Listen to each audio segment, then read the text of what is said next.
Well, hello, everyone. Thank you for tuning in to our event this evening. My name is Jeff Blanchard. I'm the marketing manager at Twin Cities Pain Clinic, and I'm very excited to welcome you to our webinar, Finding Your Balance, a Mindful Approach to Easing Fibromyalgia Pain with Physical Therapy. Presenting tonight is our very own AnnMarie Dulen, an experienced physical therapist specializing in chronic pain management. Before I officially introduce AnnMarie, I just want to go over a few quick housekeeping items. First of all, as those of you who are joining us locally may already know, we have some colorful weather moving through the area at the moment. So in the event that this weather interferes with the webinar in any way, first of all, we appreciate your patience and understanding. And if that should occur, we will send a communication out to everyone no later than tomorrow with some more information about what we plan to do with next steps and all that. Second, attendee cameras and microphones are turned off. While we do love interacting with everybody, AnnMarie has a boatload of really good information to share, and we just want to make sure she's able to get through all of it. We will have a Q&A session at the end of the webinar, however. So if you have a question, please submit it using the Q&A feature up on the top of the screen here in the webinar. We'll do our best to get to as many questions as we can, but if we are unable to answer yours, we apologize in advance. But we would encourage you to give our clinic a call or visit us online at twincitiespainclinic.com for more information. So without further ado, it's my pleasure to introduce AnnMarie Dulen. AnnMarie, take it away. All right, thank you so much, Jeff. So what I'm going to do is I'm going to go ahead and kind of start the PowerPoint and touch base with you guys here a little bit. Let's go to here and share that. Let's see how we're doing. Good. All right. So as Jeff said, my name is AnnMarie. I am one of the physical therapists here at DCPC. I'm so excited actually to be here today just for being able to extend information to people who I think just appreciate knowledge and support when trying to manage some of these more difficult chronic pain conditions. So as I kind of go through the PowerPoint, I think we'll notice that there is some consistencies. So hopefully you guys find something that is informative and helpful, and hopefully guides you in the right direction for caring for pain and your body. So I put up there just a little picture of myself. You'll notice with straight hair instead of curly hair today. So it goes back and forth. But my journey with chronic pain management, physical therapy, I've been a therapist for over 30 years, a good 20 of it with pain management. And it's a journey because it takes time to listen, to hear. And over these years, what has happened is I've found so many consistencies that connect patients, especially with fibromyalgia. And so part of this kind of webinar is to help people not feel alone and to recognize that there is obviously a huge community and consistency in the care that someone with fibromyalgia needs. So I started back at chronic pain management in the 90s, back down in St. Louis, some good company down there. And then up here, I've worked for Fairview, I've worked for Health Partners, and I've worked for now TCPC with some wonderful providers along the way. And so a lot of this knowledge is not just gained by myself, but has been offered to me through other providers, other medical groups, other patients who have shared information with me. So hopefully you can find this helpful. All right. So starting, see if I can get my PowerPoint, go to the next step. There we go. So fibromyalgia. So some of this is just logistical information, right? So it is obviously a more widespread pain. It's affecting large portions of the body. It's complex. I think you guys can all agree with that. It's hard to explain. It's hard to describe. But what it does is sometimes move, and we'll talk about that a little bit more as I go through, but it can also cover up things. You know, how many times have we kind of lumped it into, oh, it's probably just the fibromyalgia.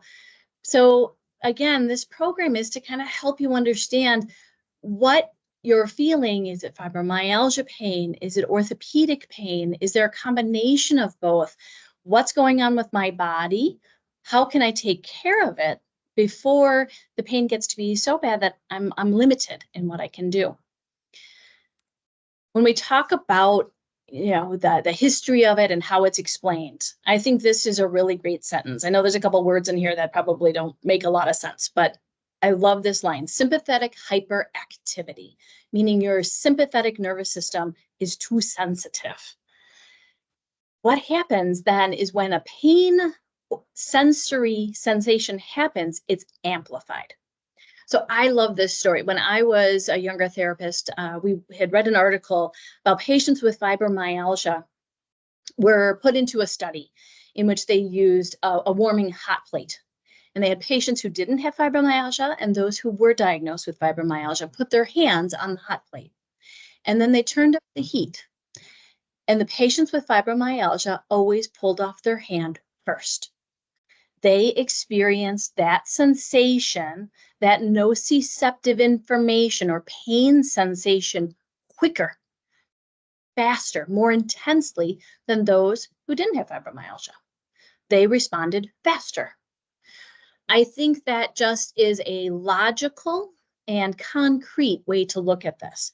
I experience sensations faster, quicker. I have to listen to them. They're not always a dangerous sensation, but one to listen to. So when it comes down to the diagnosis, obviously I don't diagnose. A lot of times diagnosis is happening through a primary physician, a rheumatologist, through different healthcare companies, through the cities. But what I love is when patients end up in my clinic and they end up with me, is I like to hear the story, because that's when I get to know them. And I hear these stories from patients of, I've always had pain. I was sore at gym class when I was in middle school. Whenever my back would hurt, it would take longer for me to feel better. I've always been sensitive to touch. My aunt has fibromyalgia. My mother has rheumatoid arthritis. There's a family history of inflammation. We don't always have all the diagnostic answers yet, but they are working on that. I have heard rumors and studies that they're trying to get maybe a blood work that they can do with testing more. But for the PT portion, it's the listening. It's hearing what their experience has been. And it's not always the same, but there tends to be some consistencies.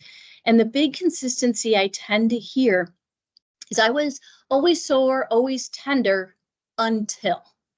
And then they can usually give me a litany of stressors or experiences that they've had.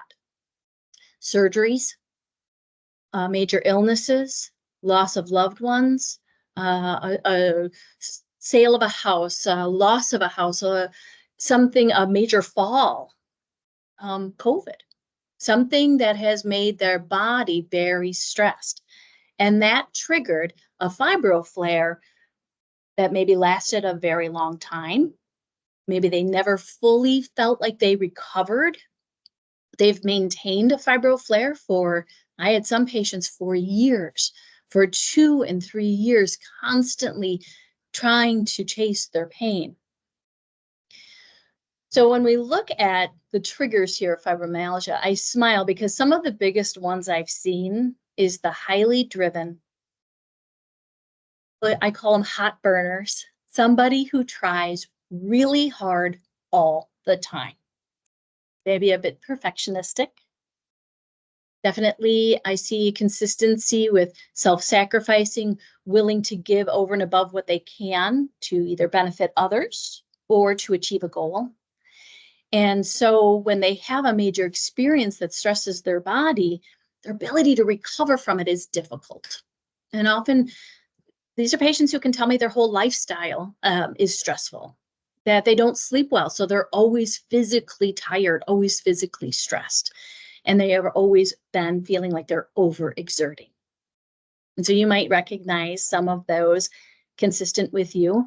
I have many patients that I see in clinic who will hear that information and just nod, yes.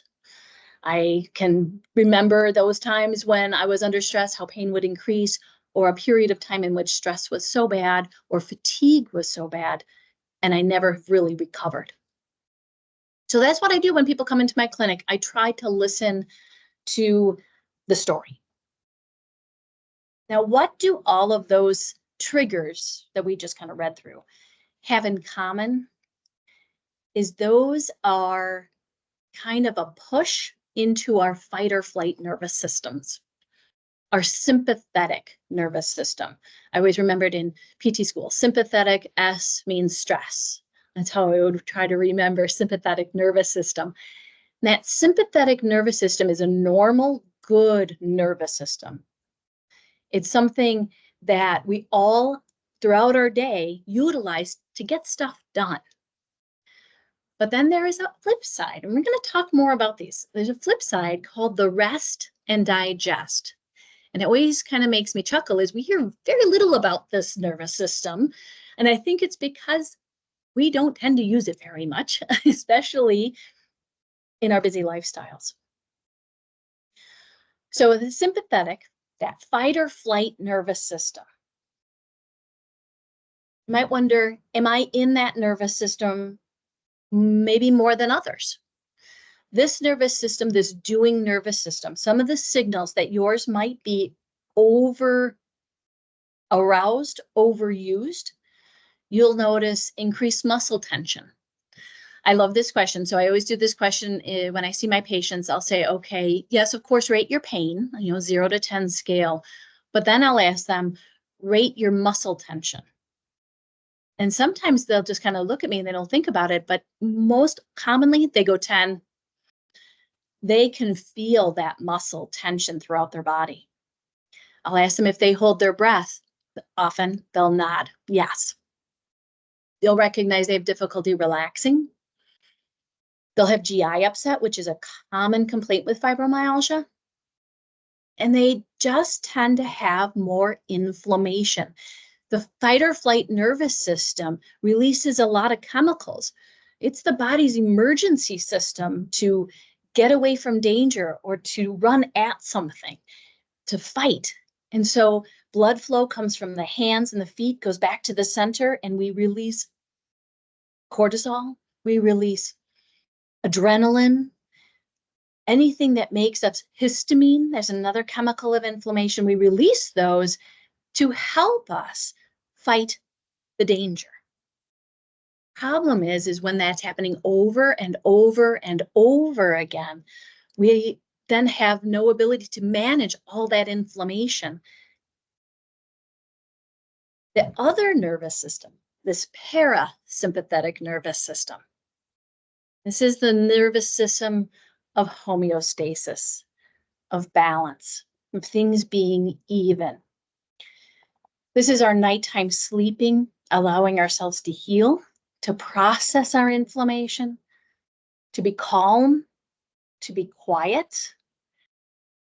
And this isn't always our easiest nervous system to get to. Quite often, I'll hear patients say, I try to relax. People tell me, try to relax.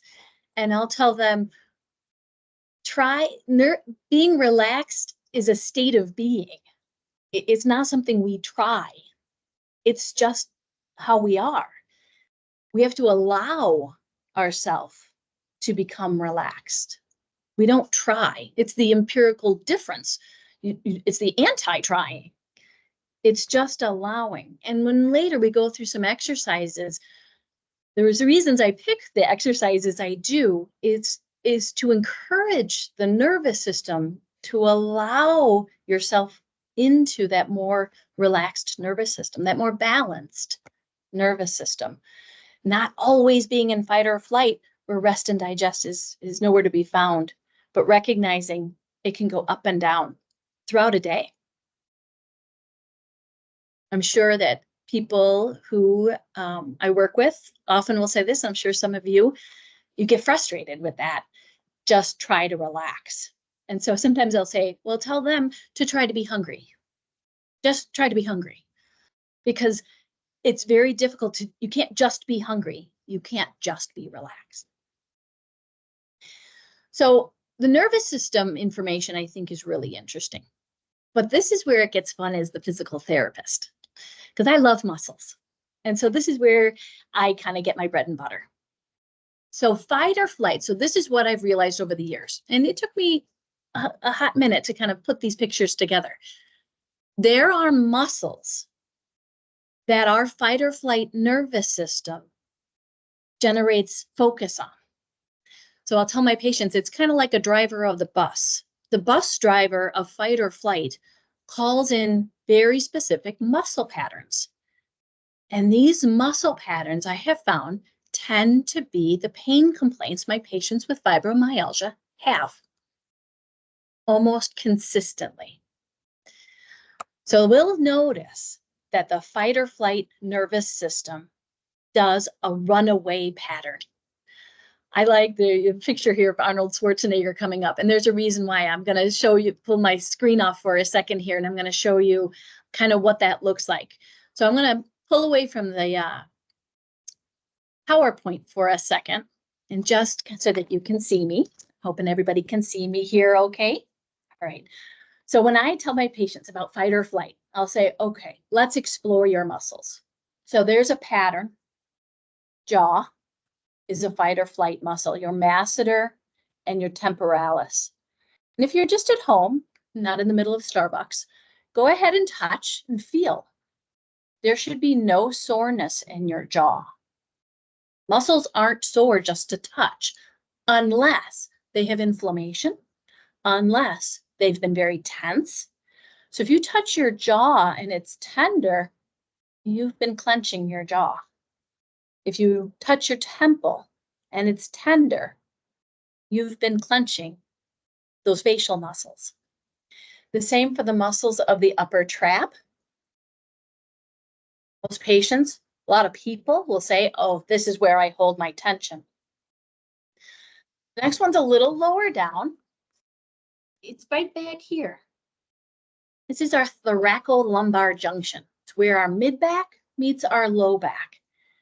It's an area of muscle called our lats, or latissimus dorsi, the big fancy word for it. But our lats, these muscles attach there, they tend to cause a lot of tenderness, spasm in that area. Then we move down lower to our hip flexors, and you're going to notice the front of the hip or the side of the hip. Those are two areas of dominant muscle overuse for patients with fibromyalgia. This is where often I, kind of sneak this in. This is where people will complain of hip pain, outer hip pain, constant burning, feeling like a knife is stabbing them in the side of the hip, because those constant muscle tightness can actually aggravate hip bursitis, which is something treatable.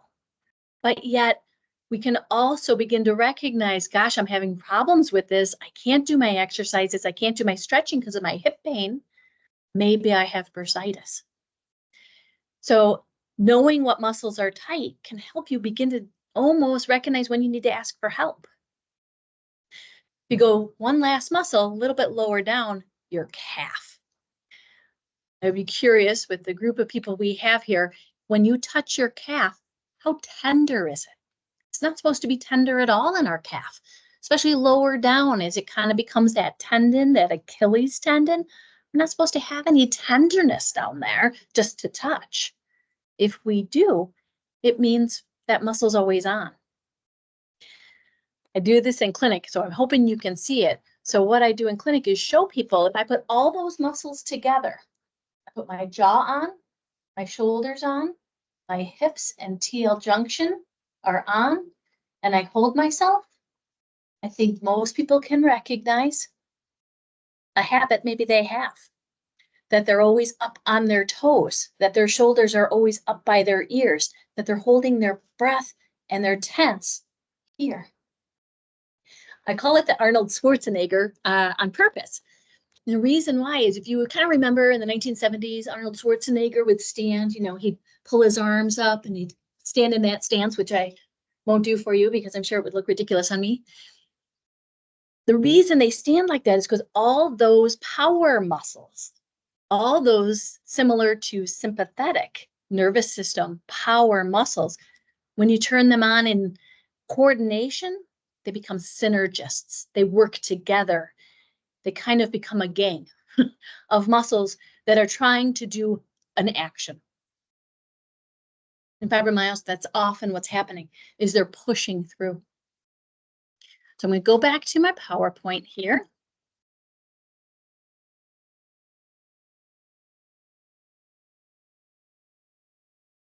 And so if you're going through feeling some of those muscles, be an indicator, there we go, that maybe you have an imbalance, that you're not grounded. Oh, I love the word grounded. Finding neutral. And that is where, like I said, we're going to go through some exercises here. But these muscles, and I love this grouping, and I like that you guys are going to be able to access this. I think there's going to be, so that you can always reference back to some of this information. But what would grounded look like? What would grounded feel like? And that is where I often find a hole for patients. They know stretches. They've been to PT 17 times. It either never worked or it hurt too much, or they would treat their shoulder, but they started having hip pain or foot pain at the same time. And it became the therapist couldn't treat all those body parts. Instead of focusing on body parts, we're focusing on systems, a system of muscles. So if we do these muscles together, just even sitting here together, I'm going to have you find your feet, put them flat on the ground if you're sitting in a chair that allows you to do this. Feel your seat, shall we say, little nice way of saying gluteals. Feel your seat. Rest back against the chair. Let your shoulders drop back. You don't have to pull them. You don't have to squeeze. Just allow them to be back. And then my favorite, a level chin. I'm hoping you can see that on me. That level chin.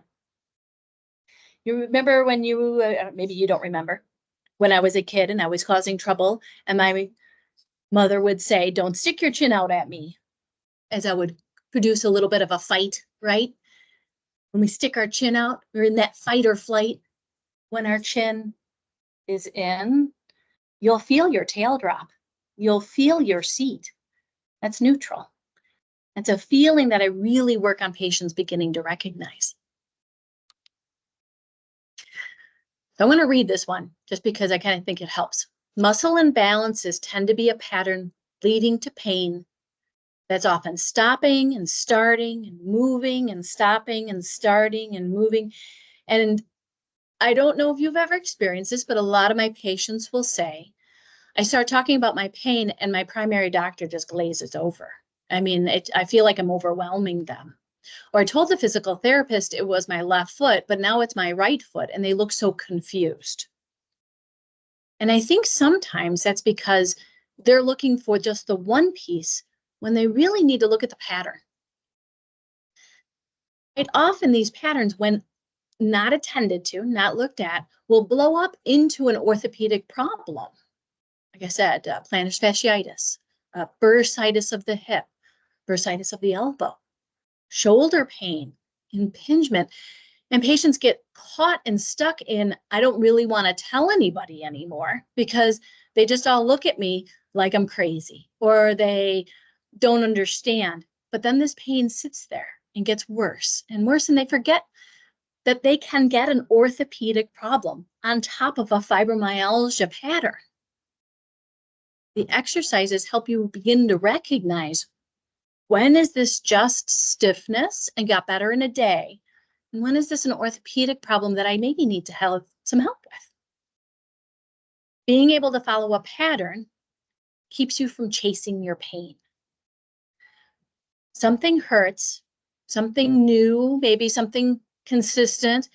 Go through the pattern of exercises, and I'm giving you, I'll have some examples here, and begin to recognize what might be going on that pain is living in, that body type.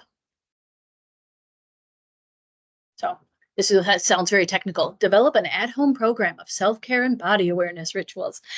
Basically, so if a patient comes in to see me, we almost always do the same thing. We stand, we sit, we lay down. And they get something in standing, they get something in sitting, they get something laying down. And we're going to give you those here in just a little bit. But I also take them for a walk, just in my hallway here in the clinic. And I always take them for the same walk over and over again, which makes me laugh because my coworkers, I'm sure, begin to wonder what I'm doing out there in the hallway. But I want it to be a ritual. I want them to begin to recognize the ritual and then apply it to home. People laugh because every time I either start a new job or work in a new office, I have to find my ritual, meaning I walk around the clinic until I find a nice kind of clear path to walk, maybe a nice window to go look out. And I suggest patients do that too. Find a place in your home that allows you to maybe walk around, stop at a window, look at something pleasant. Find a spot in your home that you can lay down, that it's quiet, that there's maybe not somebody coming and bothering you all the time. Finding those rituals, finding a place to do the ritual will help you begin to recognize tension, help you begin to recognize the holding of your breath, recognize fatigue. And so building those rituals are so important. So we've got overused power muscles. These tend to be the tense muscles, the tight muscles. They tend to be muscles that don't stretch well. Remember, we talked about the jaw. We talked about the upper trap.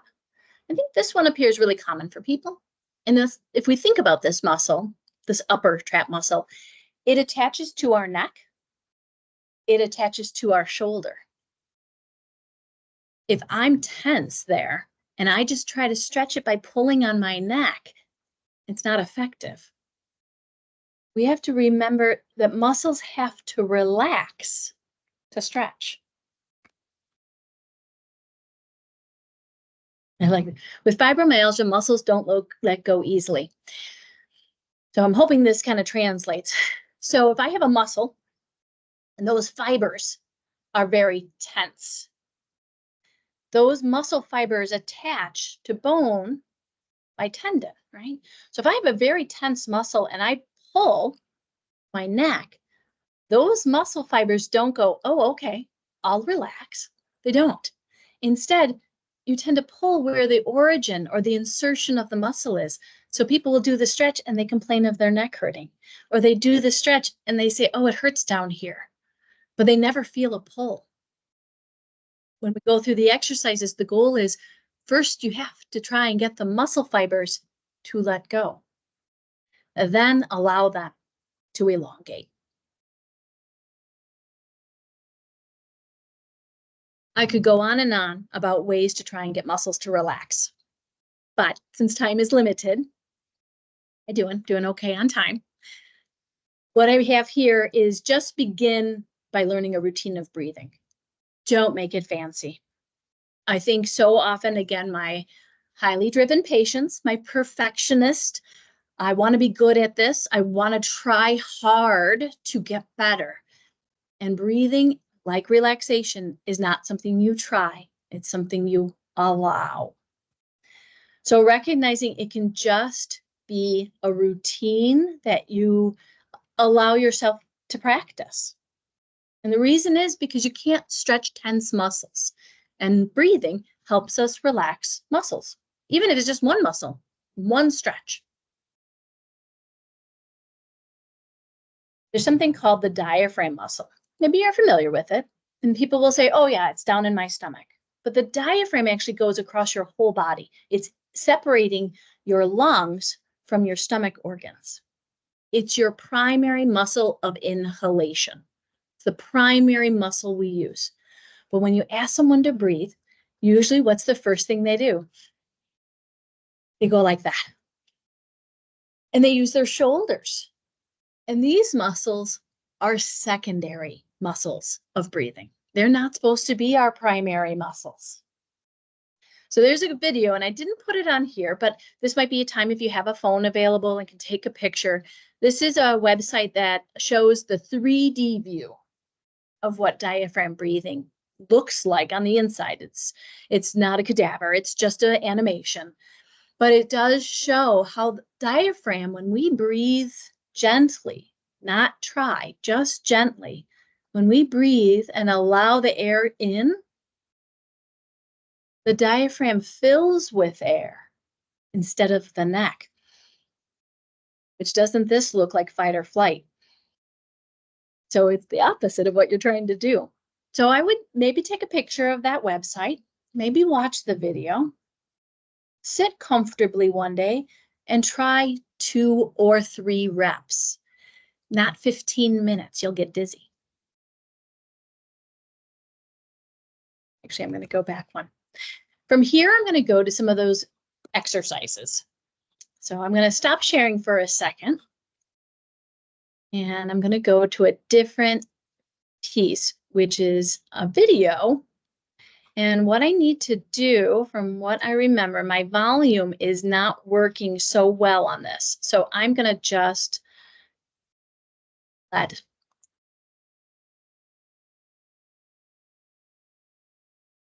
see how this goes. All right. So this is a video, and for a lot of people, you'll notice, first of all, she has a pillow. If you have no neck pain and no upper back pain, really, you can go without the pillow. But I usually start by using a pillow. I'm hoping everybody can see the video okay? Good. So again, if you need 2 pillows to be comfortable, that's okay. If you want to be on a bed instead of a floor, that's okay. If you're unable to tolerate these exercises, I think that's a good indicator to either talk to your medical provider. If you're a patient here, touch base with your provider. I don't have this range of motion. I have sharp pain in these joints when I try to do an exercise. That might be a starting point for you. So don't do these exercises if they cause pain, but recognize this causes a lot of pain. I should maybe discuss it with my provider. So as our model here, who does just such a great job. So I have the video here, and so I'm going to start talking through so that you could follow it later if you wanted to. You start by taking your arms over your head. You breathe in, you breathe out, allowing your ribs to relax as you exhale. From there, your hands move behind your head.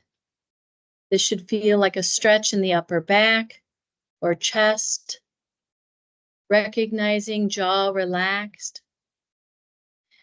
You're now moving into crossing your ankle over your knee.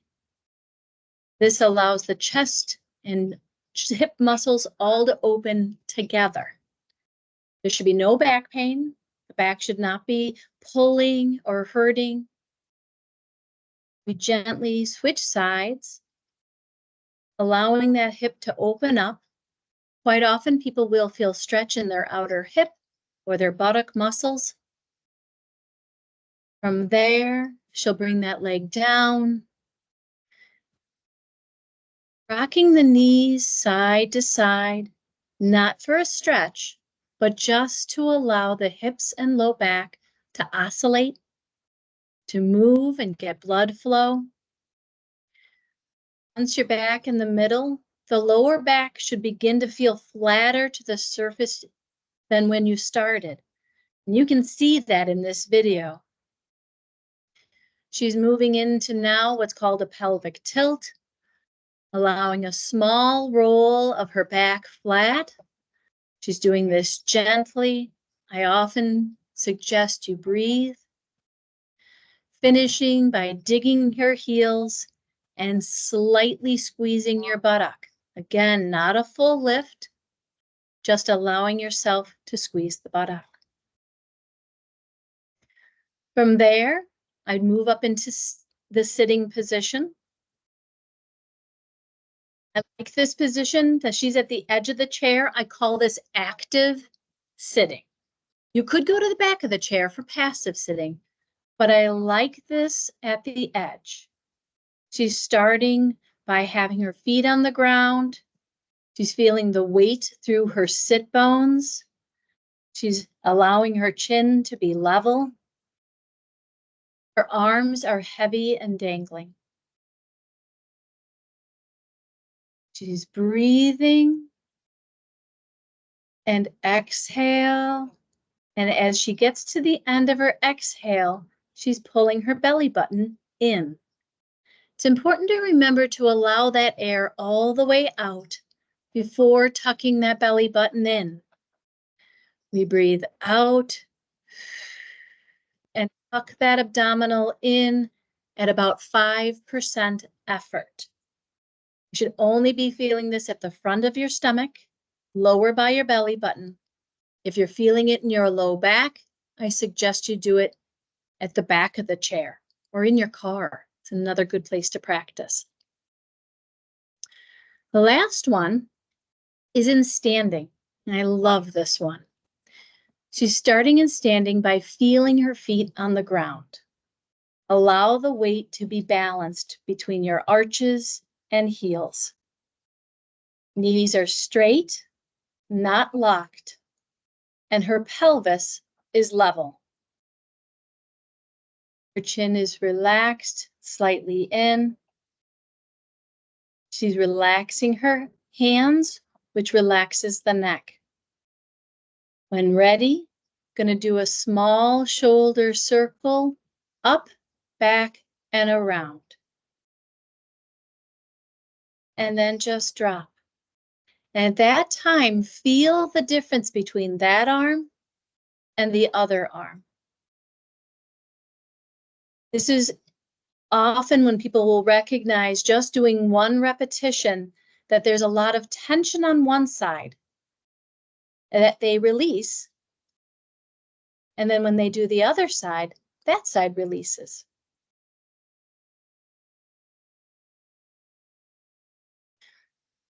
For most of those, I should be back now on the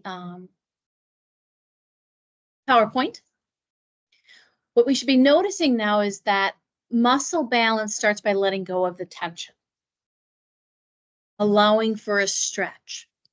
These videos, this conversation is just finding neutral.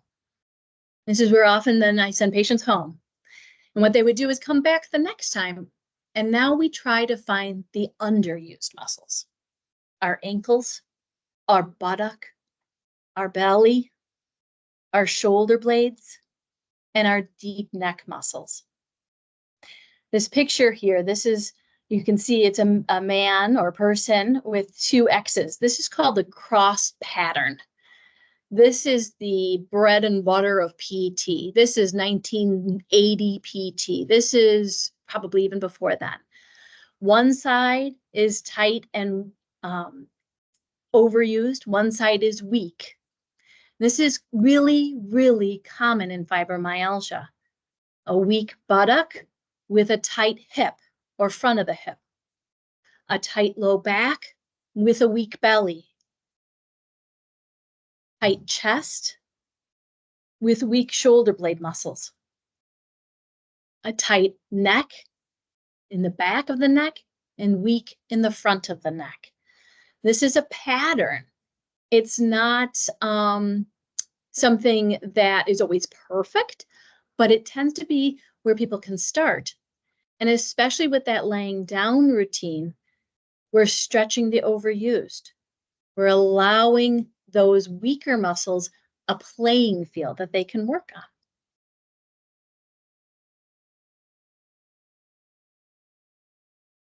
Rebalancing the pattern, improving your awareness of your nervous system. These are our goals.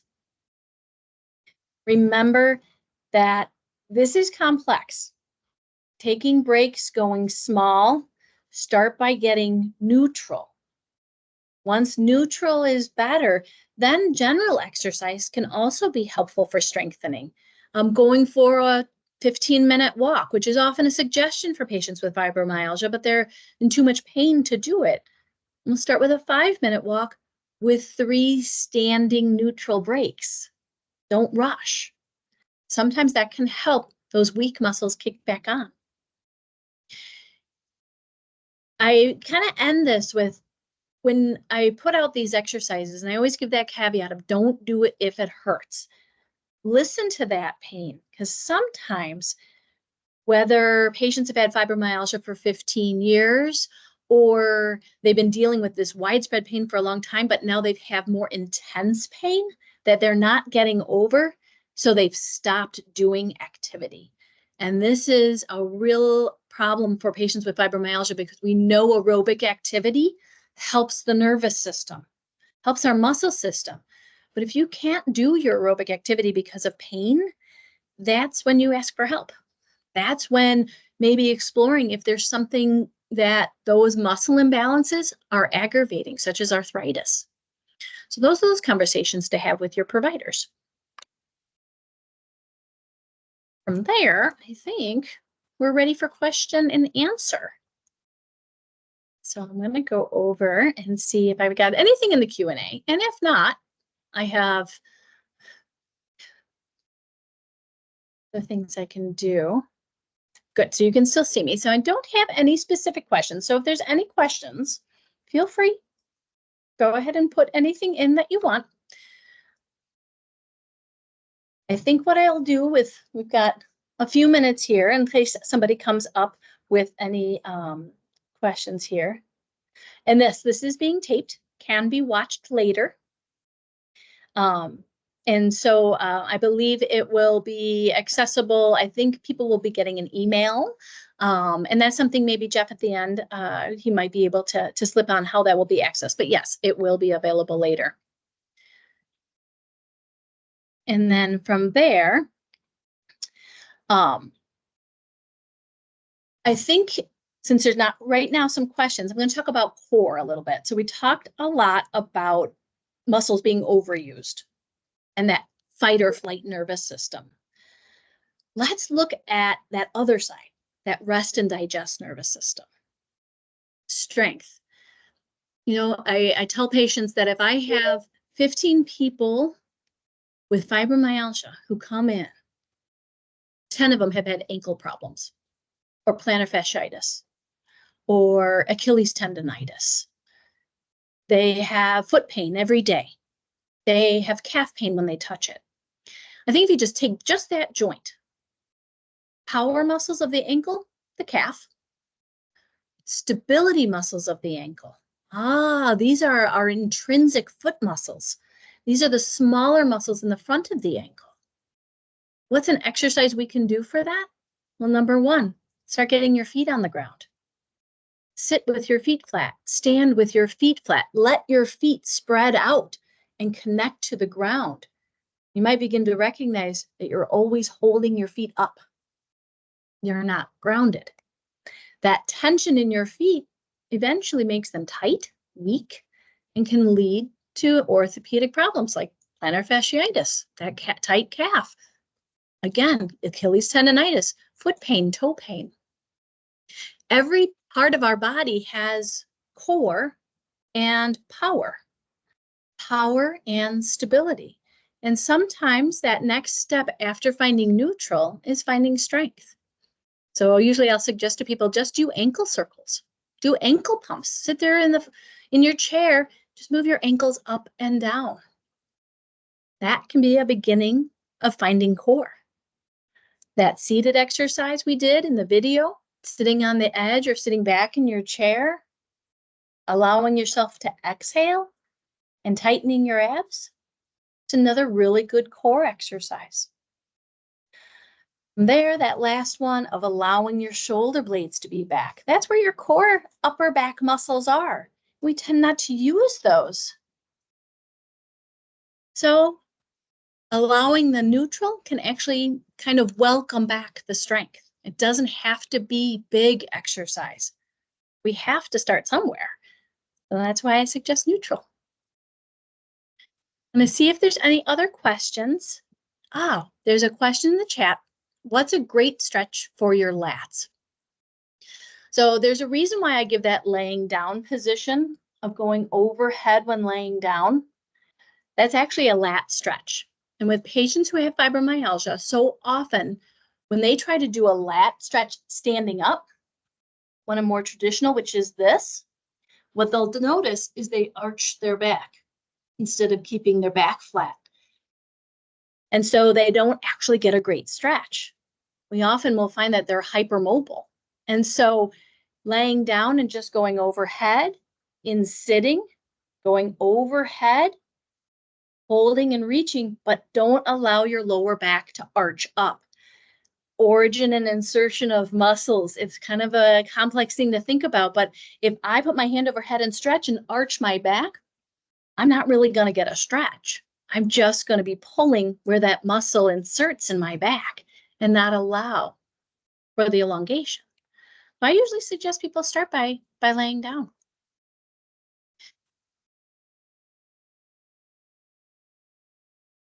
All right, I think that is all with the questions. From there, like I said, I suggest if anybody has any questions that they want to bring to their provider, being able to talk with your doctor about what you're feeling versus I have pain. Being able to say, gosh, I'm having pain here and I've been doing this stretch and it doesn't feel good. I've been trying this routine and I've been doing great with it, but then all of a sudden I can't do it anymore. Those are touch points. Those are conversations that help you express what you're feeling. I think a lot of patients with fibromyalgia are just tired of trying to explain why they have pain here and then here, or this is super sore today, or why I could do it yesterday, but I can't do it today. And fatigue is often a problem. All right. I think from there, I'm going to go ahead and close it off. I don't think we have any other questions that have come through. I hope this has been helpful to everybody. Never know in the future. I hopefully, information can be always gathered in a PT visit, or it can be something that you can get other resources for. People are always welcome to see me. I'm AnnMarie. Let's see, we've got one last question popping through. Do you recommend that fibro patients would benefit from PT long-term? Well, there's two pieces to that one. Obviously, physical therapy is really based a lot on education with fibromyalgia. Patients with fibromyalgia have to learn what works for them and a management skill and management tools. And then they do have to go on their own, because we know with fibromyalgia it goes like this. Sometimes when they have long-term care, they just tend to chase their pain and they kind of forget about that maintenance, that management, skill building. I think it's good to have resources, to know when to ask for help. But long-term PT, I think sometimes confuses what should they be focusing on. I don't know many PTs who look at big pictures. They tend to only be able to look at one thing at a time. That's just kind of how PT is. But having resources, information, a good program at home is usually my biggest suggestion. Some of my patients will see me 4 times. At max, I see them sometimes up to 8. Where am I located? I am located, well, the Twin Cities Pain Clinic is located in multiple locations, but myself, I am in mainly Woodbury, mainly Burnsville. It are those 2 clinics. I have been in Edina and am there for a little bit longer. So but for the most part, I'm usually more accessible in Burnsville and Woodbury. I saw a question, but it didn't come up on the question. I think it came up on the chat. Adrenal support. There's a lot of stuff out there these days. I'm so excited about kind of the world in general right now, because dysregulation, chemical dysregulation, nervous system, somatic dysregulation is a conversation that I'm seeing more and more. I'm seeing it on TikTok. I'm seeing it on Instagram, and I love it. I just had a patient come in the other day saying their doctor told them that they needed to learn somatic exercises. So she's swaying. The practice she's doing to regulate her system. As to whether or not, I can't speak to medical care for imbalances, but recognizing that our nervous system may be dysregulated and that might be affecting some of our chemical balance that's new and conversational, and I'm just really excited to learn more about that. I have patients who are doing tapping, which I think is really interesting. Again, they're self-soothing techniques. And so I'm hoping that that is something that can be kind of pursued more. But at this point, it's more kind of under that medical umbrella than the PT umbrella for me. All right. I'll give it about another minute here for any other questions. And AnnMarie, this is Jeff. Just a quick jump on what you were saying at the end there. Yes, the webinar is being recorded, and we will be making it available through a few different mediums. We will be sending an email to all registrants for the webinar, which will have some recap information, a link to the video, as well as some links to some of the other resources that AnnMarie has shared today. And then we'll also be making it available later on our website and social media channels as well. So, stay tuned and you will hear back from us soon. Thank you so much, Jeff. Okay, with that, I'm going to go ahead and sign this off. I hope this has been helpful, and I'm hoping that the recording will be helpful. I think being able to refer back to the exercises, to recognize that they are small, but so often my patients will come in and want something big, but I can't tolerate something big. It's always okay to start at the beginning, to start small and gain confidence. So from there, I hope that you guys have a good rest of the evening, that everyone is staying safe out there in this bad weather. And hopefully this helps you on your journey of taking care of your body.